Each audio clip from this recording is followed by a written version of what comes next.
Hello, in this video, I'm going to show you how to bet on more goals in the second half on an event in 1xBet. To achieve this, it's quite simple. Before we continue, I will advise you to create a professional 1xBet account. To achieve this, you go to registration, choose a registration method of your choice by phone, fill in your informations, then at the level of promo code, type Chelsea TV. This promo code gives you a 300% bonus at your first recharge, which implies that if you put in 10,000, you get 40,000. First, you are going to choose any match or event of your choice. In this case, let's take this Tottenham match.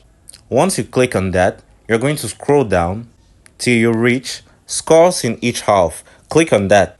Once that is done, you're going to see 1 greater than 2, 1 equal to 2, and 1 less than 2. 1 greater than 2 meaning more goals in the first than in the second half. 1 equal to 2 means the same amount of goals in the first and second half. And 1 less than 2 means less amount of goals in the first than in the second half. Once you choose the third option, you are going to bet on more amount of goals in the second than in the first half.